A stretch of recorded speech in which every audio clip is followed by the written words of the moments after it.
In WandaVision, you definitely learn what happens with Monica between that gap of when she was a little girl and we met her in Captain Marvel and where she is now. Wanda, what's up? Who are you? I don't know. Higher, further, faster, baby. The MCU is back, and with WandaVision, it's weirder than ever. And while we're excited to catch up with the Scarlet Witch and her synthezoid hubby, Marvel Studios' first series on Disney Plus will also add characters and connecting threads to the wider MCU. Like Monica Rambeau, a key player in WandaVision, but this is not the first time we've seen her. We'll explain all of that in a second, but to do so, we're gonna have to get into some spoilery stuff for WandaVision Season 1, so if you don't want that smoke, now would be the time to make your exit until we're done here.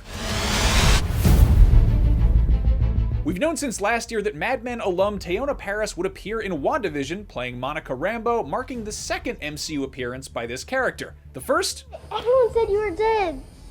But we knew they were lying.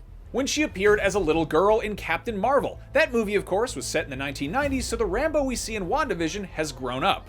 You do get to learn some of how Monica is dealing with things that have happened in her past, and some of that being in relation to super beings. So we do learn about that in the course of WandaVision. In the comics, Monica Rambeau becomes the second Captain Marvel after gaining her energy manipulation powers the old-fashioned way, radiation exposure from a deadly weapon.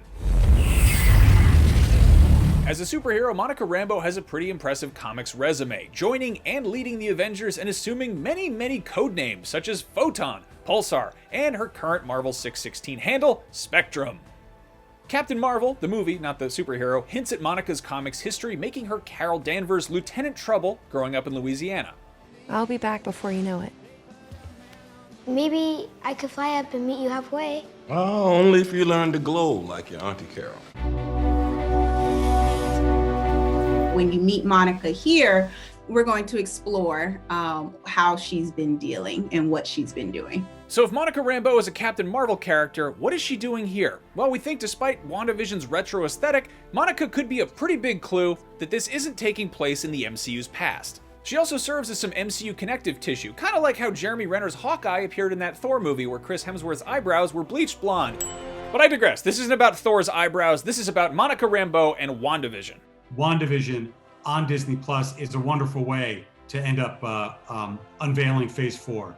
It's a bold swing, it's totally unlike anything we've done before, and it does directly spin into the future. We've already talked about Monica Rambeau appearing next in Captain Marvel 2, Wanda going off to work with Doctor Strange in the Multiverse of Madness. Much of Marvel Studios' goal in Phase 1 was setting the stage for the massive superhero team-ups we'd be seeing in Phases 2 and 3. And now that the MCU is about to crank up all over again, Marvel Studios' mastermind Kevin Feige told us it's time to replicate the process once more.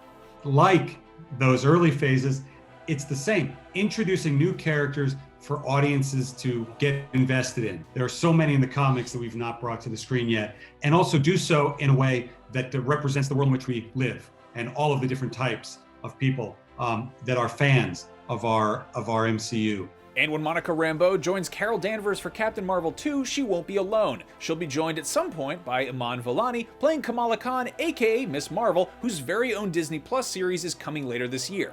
I mean, this is just my personal thing. I don't have a script, I don't know anything, but I don't think it's a coincidence these three women are being put together. I think they definitely share a lot of experiences and have looked to, one or the other as inspiration.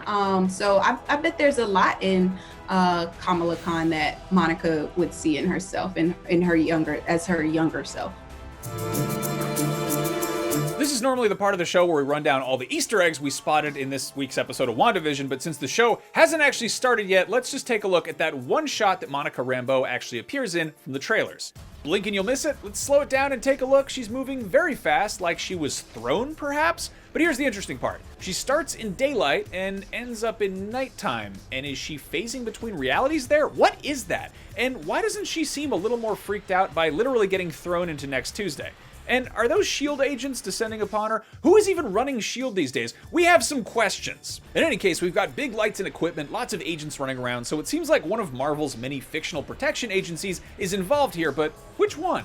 We wish we had more answers for you, but we are just as stumped as you are, so tell us, what do you think of this? What did we see in Monica Rambeau's one appearance in the trailers, and what other Marvel characters are you expecting to show up in WandaVision? Let's talk it over in the comments. Anyway, thanks for watching, and to get up to speed before WandaVision does premiere, check out Wanda and Vision's story so far, and be sure to follow and subscribe to IGN wherever you like to watch. Wanda, what's up? Who are you? I don't know.